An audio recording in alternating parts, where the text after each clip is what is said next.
Very good morning, viewers. This is Gauri Joshi Bhattacharji, and we have a great panel joining with us from different parts of India. We have Mr. Raj Kapoor, the CEO of India Blockchain Alliance, who also heads a lot of boards, as AI first companies are, the talk of the town. We also have Mr. Jaideep Keval Ramani from Team Lease, who is the chief operating officer there and also an AI forward leader, who I personally know has been trying a lot of AI innovations and also is up to date with almost everything that's happening in that part of the world. And we have Mr. Pankaj Srivastava with us, who is the CEO of a US based AI first company. And here we are to discuss something that is going to affect all of our futures. Now, AI was supposed to be a tool, as every leader you hear say.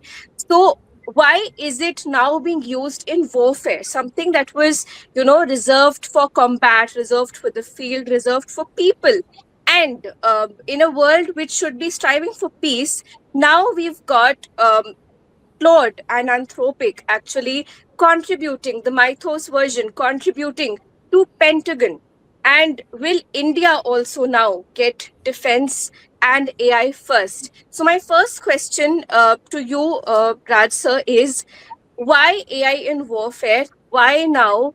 And are you against it or are you pro this innovation? It's a nice question. Pros and cons are always good to any tool. Any technology has its pros and cons. So we'll talk about that a little later. But first of all, actually, you're right. AI has moved from it was basically once upon a time a support tool. To, it's moved from there now. That whole paradigm shift from a support tool to core, it's a war fighting variable. In the last 3 years, we've seen that. If you look at the U.S. Department of War's January 2026 strategy, which they actually directed the Pentagon to become an AI first force, and that's a very strong move in this space. If you look at it, it's a marked shift from the earlier caution. Before that, there were also a lot of models, ethical guardrails. There was a lot of discussions around that, but I think that thing has moved now at a very decisive speed, and that's important. If you look at it, the RAND 2026 analysis, it frames the stakes in very strong structural frameworks and terms. AI is basically reshaping the four building blocks, which I would say in warfare: quantity versus quality, hiding versus finding, centralized versus decentralized command, and cyber offense versus defense. This is because we got cheap AI-enabled drone, mass potentially undercutting the traditional advantages which we've been having so far of expensive platforms. Coming to India, oh yes, India is doing a lot of things as well. Are you aware that India has the ETAI? They've been doing evaluating trustworthy artificial intelligence frameworks and guidelines for the armed forces. If you look at it, India has already started there. Its official military AI governance standards, which was launched on October 17th, I think, 2024. It was jointly launched by the Chief of Defense Staff that time, Anil Chauhanji, and DRDO Chairman Dr. Samir Kamath. It was built by DRDO. It was built by DRDO also. And what is it? What they've started is they put the AI risk-based assessment framework. It's not really a broad policy statement, but a working evaluation tool that gives developers and evaluators a structured way to build and certify AI systems. So India has also started its journey. It's also going to be this is just the beginning. In fact, if you see Operation Sindoor, was a very clear impact of what AI. It was India's inflection point was in 2025, and the AI-enabled non-contact military operations were really for all to see. We used it for multi-sensor data fusion. We use it for real-time intelligence, predictive modeling, heat mapping movements, a lot of things. Now, we have we say we've got our own sovereign homegrown AI model in the operation. It was disclosed by Shri Minister Ashwini at Davos, basically to avoid foreign data exposure, which is also a very strong thing now. And if you see also all opposite, post Sindoor, they fast-tracked the 2026 AI roadmap. Drone swarming, combat simulation, predictive maintenance, LLM-based summarizations, all these have been put. So India is not far behind. We are actually taking cognizance of AI, and I think that's a great thing happening. So I'm absolutely, for me, I'm pro it. If it's a tool, at the end of the day, a tool is a tool. You use it positively, it's great. It's like, it's like if I give you a brick, you can make a bridge or you can make a wall. I prefer the bridge making. We don't make walls, we should make bridges. That's my opinion. Very positive start to the discussion. But Jaideep sir, we've got a lot of news of AI job losses coming in. And this was something that team leads and staffing companies in your league had already predicted. That, menial jobs and jobs which will actually be repetitive or something which are not really adding value to companies can be automated using AI. So for a MSME or an SME, it's a very good thing. But when it comes to combat forces, I mean, would we see a day when people will not be on the field fighting and it will be more like a computer warfare? And we saw a bio war which happened. So, keeping that in mind, and of course, it's not established that COVID was a bio warfare, but still, I mean, we have to be cautious as AI first citizens. We've got to be cautious of what lies ahead when AI gets into warfare. Sure. So, Gauri, of course, my expertise lies more in AI than in warfare. So, my comment should be viewed from that perspective. You are right. I mean, there would be a time when most battles would be fought in the cyberspace before you put boots on the ground. But that's not a new phenomenon. That's already been happening. I mean, with increased media coverage, all of us as common citizens, we kind of know what kind of technology is being deployed in different conflict zones across the world. But think of AI and warfare as a paradigm shift. Typically, warfare is won through technology, hardware, capital expenditure spends, people, boots on the ground, intelligence, and all of that. And all of that has a linear capability. You need more boots on the ground, you need to add more humans. You need more battle tanks, you need to produce more battle tanks. And it has a linear capability.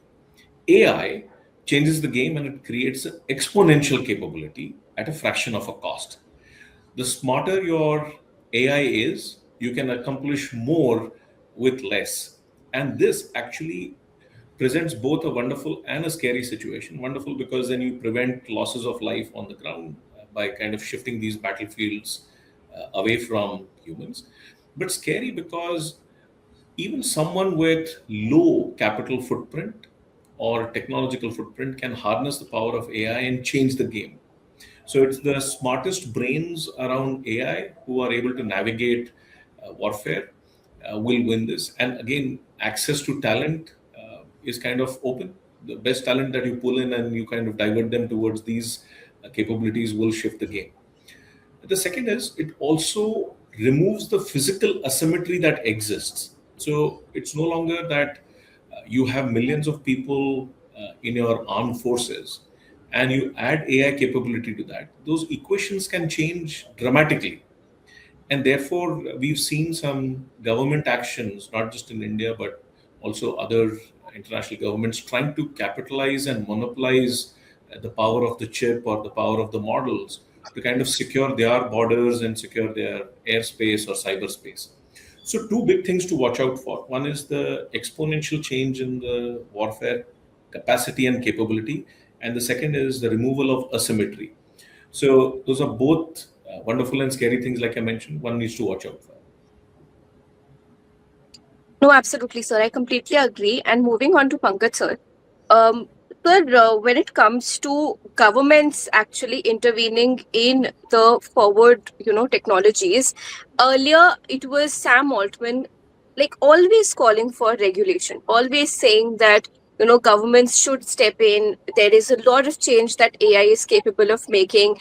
And, then of course, Elon Musk fed the entire Twitter data, which is now X, to Grok.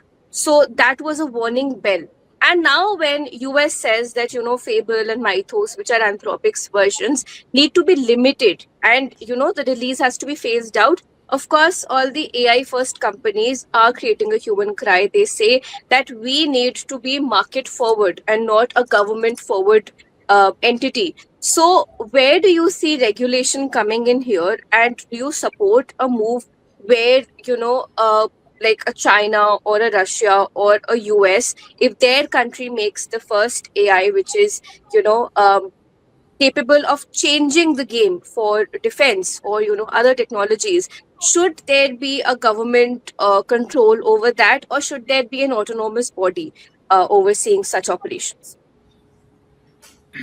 In my opinion, any country, let us say US, they they control their private companies also. In the name of national security, any law, any guideline they can pass, and the private companies they have to abide by. The question is not whether it will happen or not.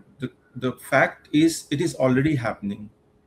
They had they passed that the mythos will not be launched, the fable will not be launched. They did not have the right to launch it till the government actually accepted. The question is whether they will do it or not. That's not the question. They are already doing it, and they will always do it. Any country, AI is like, it's an infrastructure. It's like electricity. It's like internet. So the governments will always have the control over it. They will not lose the control. Now the question is, each country, every developing country, China, you can see they already have their even language models, even AI models like DeepSeek. So every country today or tomorrow, if they have to win the AI war, they will have to develop their own. You cannot be dependent on any particular country. And regarding creating autonomous body, you see there are a lot of autonomous bodies like United Nations and XYZs, but are they capable of stopping the Iran war? So that is the answer to your question. The countries will have the control. Each country will have to Mhm. think of themselves. No, absolutely, I agree. And my second part of the question, um, Raj sir, I would want to understand. I mean, there was a saying that data is the new oil, but now slowly we are moving to oil is the new data. You had also shared your views previously on, how this war situation is going to lead to an energy crisis. And also, with that respect to all three leaders, and, we'll open up this discussion. Jeff Bezos recently made a comment that you take away the water from people and you give it to AI because you cannot stop that advancement. So, when your warfare gets to the the fabric of humanity, that instead of focusing on agriculture or healthcare or providing the basic necessities to people, we are talking about how AI can actually be bolstered to fulfill the interests of millionaires, billionaires, and upper class citizenship, or fuel warfare, which is not in the interest of anyone in the long run. So that's just so starting with you. Okay, you're right. Actually, AI there's a warfare of a different kind, which has got the technology warfare, which we are all going to be talking about. But there is an undercurrent and underlying thing which we really should realize is the actual cost of AI. Now, if you look at it, why are the big boys putting up all the big data centers, AI data centers in our country? Let's have a very simple example with that. Reason: cheap labor is one, yeah, no doubt. But the second is they're not using their own resources. They're not using their own water. They're not using anything. It's our groundwater levels which are going to be utilized for this. I am totally against making all the big headlines. Oh, Google signs, big AI center here, Microsoft signs. Well, look at it, guys. What are we doing? We are actually giving them cheap labor, cheap water. What are we getting? Not even the IP. Nothing. That doesn't come to us. Nothing comes to us excepting a nice headline, maybe, which comes on the newspaper here today, gone tomorrow. That's a very simple thing. The different wars. These are different wars of a different kind.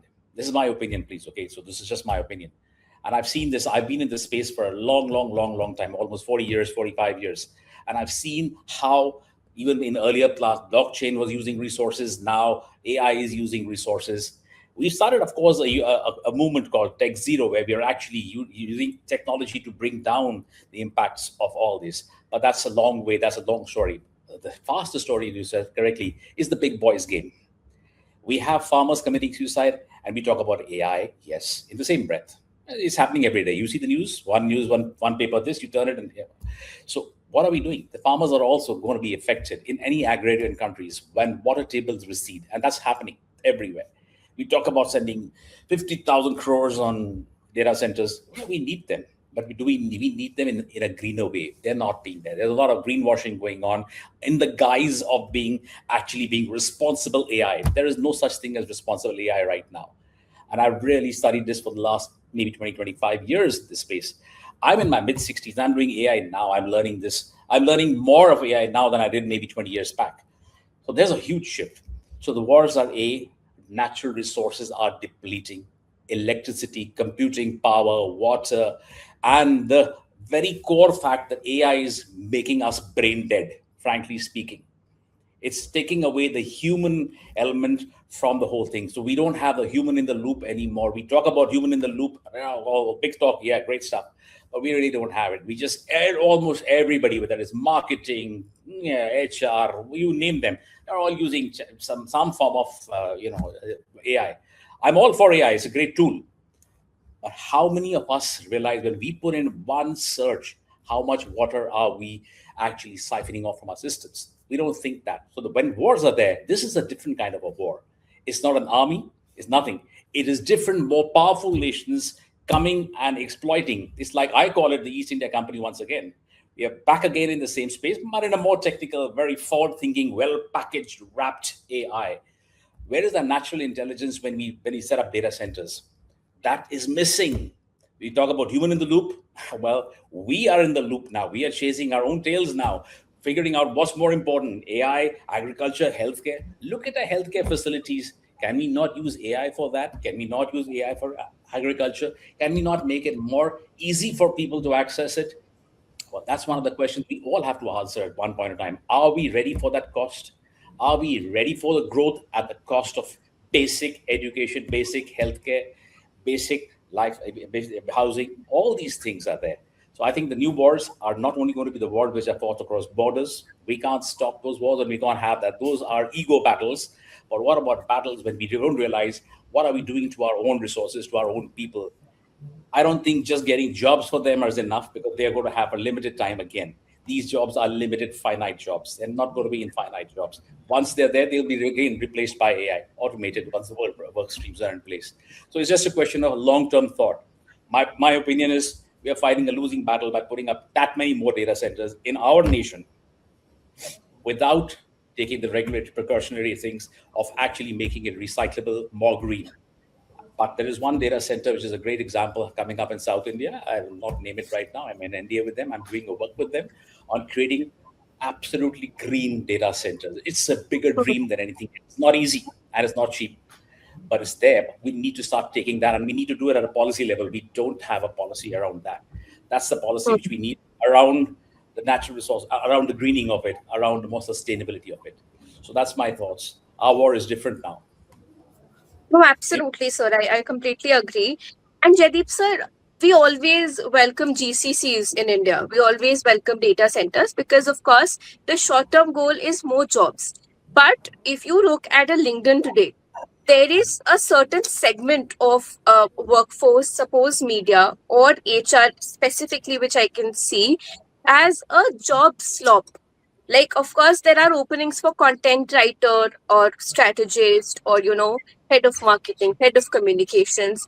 But actually, these roles are now being slowly automated. We already know that newsrooms have AI generated, softwares which are converting press releases to news because they know what parts to move up, what parts to move down.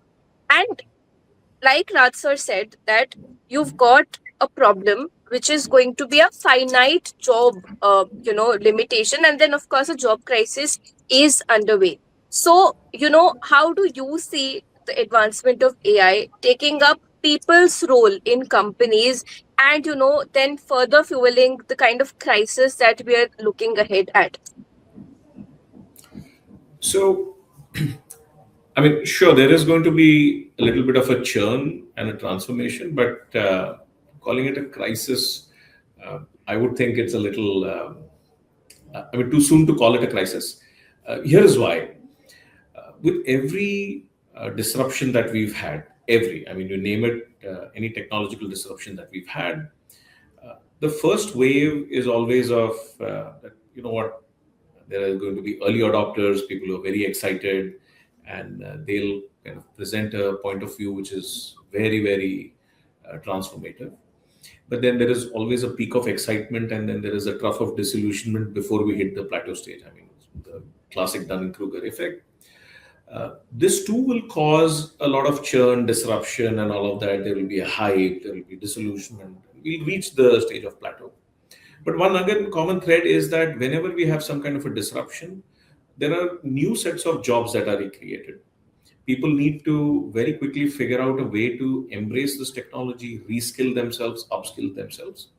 There would certainly be pockets that are disproportionately disrupted, but I think the collective ecosystem of academia, industry, philanthropy, incentives by the government should help us navigate that disruption very meaningful manner.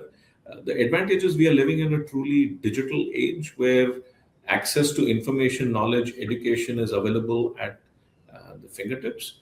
And it is not too difficult for people to now make pivots. And I've seen that over the last 3 years since the advancement of this AI technology, a lot of effort has gone in from everyone to kind of make sure that people are embracing this and reskilling themselves. This is the age of human being augmented by AI, not humans being replaced by AI. We are still kind of not on that verge. I mean, sure, some companies used the AI front to talk about some layoffs, and we're getting media reports around that, all unsubstantiated. I don't have first-hand information about it. But I mean, that's a rhetoric that organizations will use. So we should look at upskilling the talent pool, whether it's in a corporate or in the academia right now, or sitting outside of the academia, to embrace AI and augment themselves using that. That is more future proofing rather than waiting for your job to be kind of completely taken up by AI and then you kind of try to figure out what to do. No, absolutely, sir. And Pankaj sir, you are in an AI first company, or a softwares company, but uh, do you see that AI upskilling, or in a way being AI first, is advantageous in the long run, or the basic principles of running a company have to actually come in place? So the next part of my discussion will be the AI bubble, but your preliminary thoughts on how AI is changing companies at a ground stage. So you're on mute, I believe. Yes. Yeah. So every company which is transforming to AI adoption is facing a skill shortage. There are not many skilled people who actually have experiences in running the outcomes, deriving outcomes using AI tools. So the problem is real. What one quote I want to cite here, Jeff Bezos has said that AI will not create unemployment; it will create labor shortage, because people will start finding more problems and trying to solve more problems. Thereby, a new kind of demand will be created. I'll give you an example of longevity.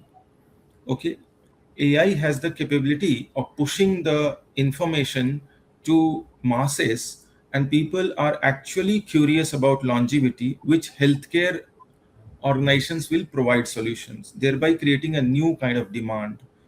If you go to the marketing, the search engineering, the AI has uh, done a lot of information and education. It has provided to businesses, small medium scale businesses, enterprises, the stakeholders, the marketing heads, the management teams are exploring it and understanding that what they can derive out of internet as far as marketing is concerned.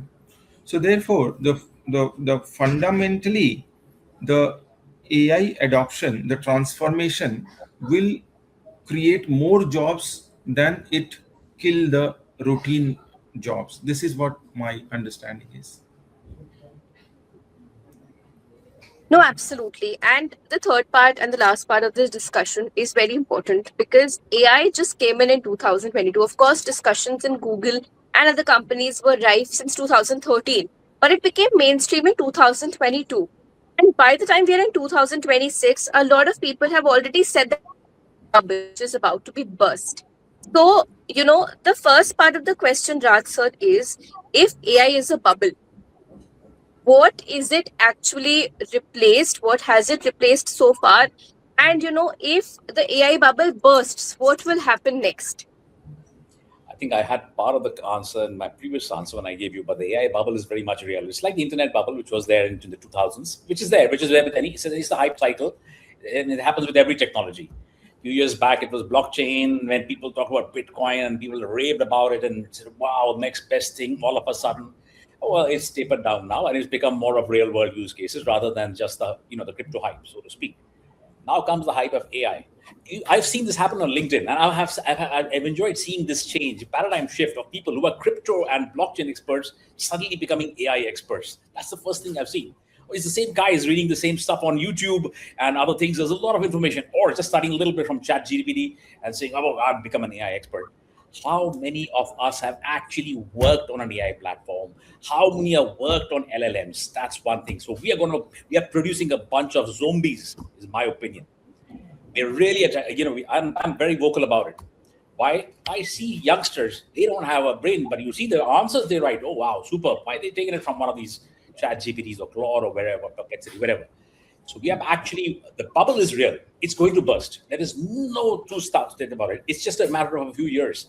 Why? Because it's reached a stage when a lot of I work with a with a crypto investment firm, which all of a sudden decides to put $50 million, raising $150 million for AI now. What happened to your crypto? What happened to the blockchain? What happened to that? All right, all of a sudden, okay, that's a shift. People are moving towards that. Yeah, they start moving towards the trends. But are we trend chasers? We are trend chasers. AI is the current trend. Maybe 5 years down the line, we won't be talking about AI. It'll become mainstream, normal, just like the internet has become. Do you talk about the internet? No, we use it every day. We talk about job losses, job skills, blah, blah, blah. It's in everything. It's in everything. Every 5 years, there's a churn. Every 5 years, there's a churn. Today is AI. Tomorrow, it will be something else. I am doing a lot of work in quantum computing. It's going to make the whole AI blockchain story a different story altogether. Okay, so the bubble is going to burst. That's for sure. When it bursts, I'd say within the next 3 to 5 years, maybe even earlier. That's one. What will we lose? Native intelligence. I've been saying that again and again. We need to stop using our brains. We stop using brains. I can simulate this whole interview on AI and say, well, great stuff. If I just ask every one of us to write the quick brown fox jumps over the lazy dog and do it 5 times, I'll be able to replicate Jaideep, Pankaj, you, me, everything on AI. It's not very difficult. And I can narrate, I can give that a whole narration. It's dangerous and at the same time creative. Your wish, brick, ball, or bridges. Now, so you're going to lose native intelligence. We are already losing the thinking power of a lot of people, especially our students. We're not. That's not great for a nation. The nations are not built on technology. Were built on strong fundamentals, which are still existing. These are great tools. Yeah, we use them as tools. They're very good tools. Like the internet is the brilliant tool. The AI is a brilliant tool. I always say, there is no auditability in the answering in what AI gives us. So I'm actually working on a lot of solutions where we, with a lot of my people, bring in accountability in AI, responsibility in AI, integrating blockchain with AI because you need an audit machine. Blockchain is the audit machine. So if AI is the brain, blockchain becomes the spine. Without that, we're getting a lot of answers which we feel, oh, right, great answers. I can give you so many prompts, and the answers that come are so humorous. Seriously, I asked something about one of my friends. Oh, wow, aghast I was at the answers. So, he's a very famous scientist. So it made him a rock. It made him instead of giving it a scientist name, it gave him the name of a rock star in the USA. That's the information I got.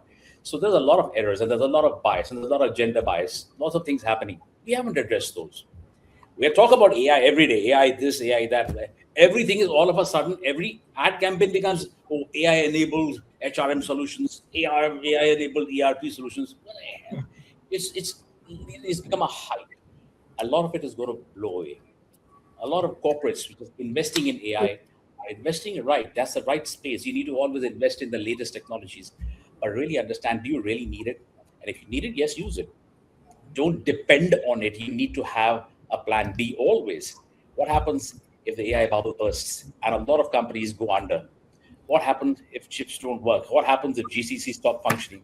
And with GCC, when you talk about cyber warfare, I can hack into a GCC whenever I want, right? It's not difficult. Manipulate data, do whatever I like. I'm an ethical hacker, so I do that as a testing ground. There's so many systems. I'll tell you, 90% of the companies today using AI have such vulnerable systems. We can hack them open within maybe 30 minutes. It's very simple and change the entire thing. Now your dependency on AI has become so much that you'll think that whatever information is coming out from there is, oh, that's the gospel truth. It's not the gospel truth. How do you verify that? So let the bubble burst. And that's great. It is good to have a bubble bursting because then it's the wheat and the chaff get separated. The good stuff remains, the good actors remain, all the bad things go away. It happened in the blockchain space, it's going to happen in the AI space. So guys, enjoy the bubble while it lasts, float with it. Also, keep your parachute ready because there will be a crash landing at some time. But if you're ready, you're good for it. No, that is a very exemplary thought, I would say, sir. And Jaideep, sir, you are in the stuffing space. So you know that, there are so many answers that are now written by ChatGPT. There are so many slides that are created by, Agama. And people are proud of it. People are proud of just, one line prompt and how it represents their intelligence. But, as we're talking about critical thinking day in and day out, the kind of things that CEOs say that we haven't had our hair gray overnight. That is actually real. That once you're on the ground, there is a difference between an AI journalist and a journalist actually who's been on the ground, spoken to people, done their job in and out for, a group of years, like probably 7 years, 10 years, 15 years, and you name it. So, you know, how is it that companies are now going to distinguish actual talent from, AI generated prompts? So I think for a Thursday morning, Raj is dangerously pessimistic. Let me present a view of being dangerously optimistic. And Raj is right in his perspective. I mean, these views are not terribly misplaced. See, the youth, as we are seeing today, there is a risk of cognitive surrender to AI, and application of logic, thought is very important.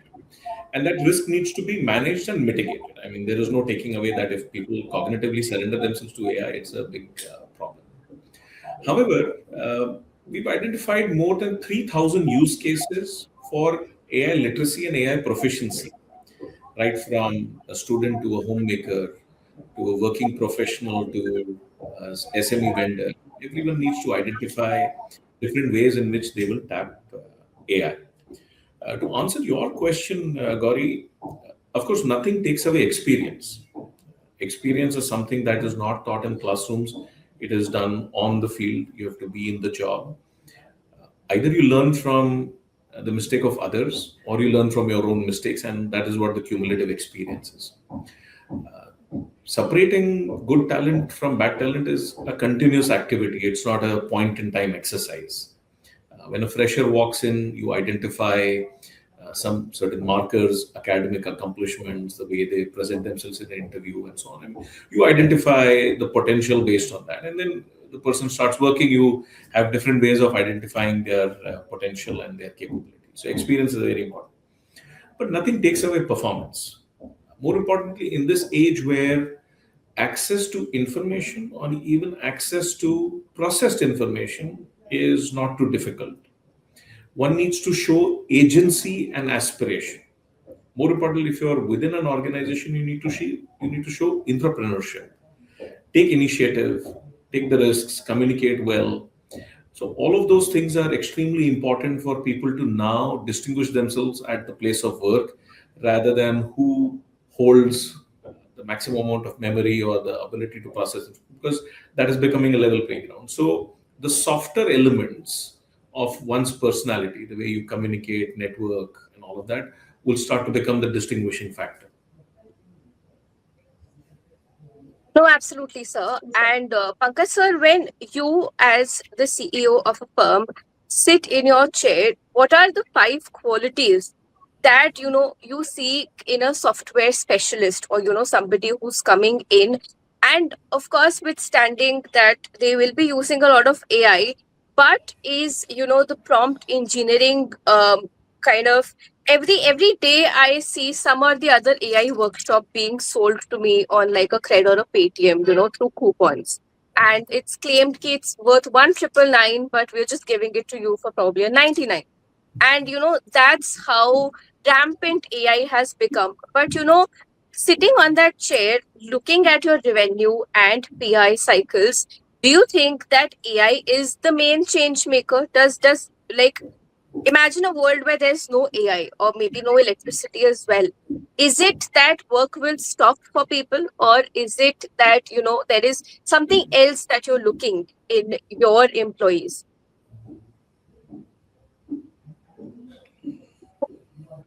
So you're on mute.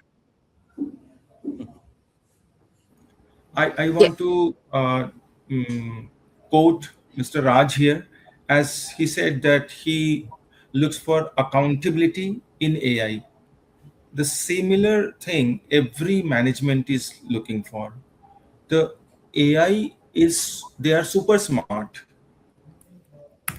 okay, but without a subject matter experts knowledge, it is zero. It cannot produce any outcome. And outcome is what clients are asking today, even more demanding. Any sector you see, they are negotiating on cost, they are asking more valuable deliveries, quality of the deliveries they are asking, because they also have those GPTs and tools to do basic R&D at least. Okay. So now in a candidate, as you asked, what we are looking for, we are looking for critical thinking, curiosity. Means they can think without AI or not. This is what the first test we take. Okay, when we sit in an interview, we say that, okay, without AI, the challenge is we get very less people who without AI now they can think. That is one challenge we are facing. And then what we look for in a candidate is the candidate, can he collaborate in a team and work as a team, which in our culture it is like we are finding it difficult to find such candidates, because from early childhood every school has a environment that your classmate, the person sitting beside you is your competitor. Okay, they arrange competition, X competition, Y competition, Z competition. Every day there is a competition. The question is, whom are you competing with? Your classmate. But when they come to a company, we expect them to work in a team, because without team, how we will deliver a project? So these are the critical aspects we look for in a candidate. And these days it is little difficult. We are facing little difficulty to find actually. No, absolutely, sir. And one thing that I always gather from my discussions with all three of you, because we've spoken before, Raj sir always has something new to the table. Of course, there is a bit of caution always because he's seen so much in this technological space.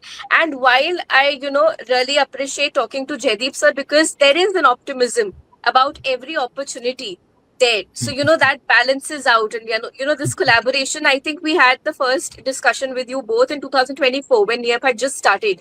So, I'm so blessed that, again, I could pick your brains on something that really affected me for quite a while. When I personally spoke to both of you, I was very perturbed that, AI is now getting into warfare. But, as we leave this discussion and, with Pankaj sir, I think there is no better note to leave than saying that we are looking at collaboration, not competition. And this world is already very competitive, it's already very negative. But one thing that all of us can agree on is that the AI slop, or the AI influx has maybe made us closer to humanity, maybe asked us to keep our devices down, maybe pick a book, because now we really, like, the people who know the importance of critical thinking, They know that real intelligence and real compassion, EQ and IQ, is something that's going to create a differentiation. And I hope every youngster, or even a middle aged career professional who's watching this, will take this learning from our discussion, that at the end of the day it's about your human intelligence, and it has to be about AI in the human loop and not human in the AI loop. With that, I thank all of you three gentlemen for taking our time this Thursday morning, and Thank you. hope that we collaborate again on such discussions, because it's very important to share our experiences and our observations about the industry at large and how AI is changing the world. So thank you so much for joining Thank in, and keep watching the NEAP for the latest updates. Of course. Thank thank Always you. a pleasure, Gauri. Thank you. See you, Thank you. Raj. Bye, Pankaj.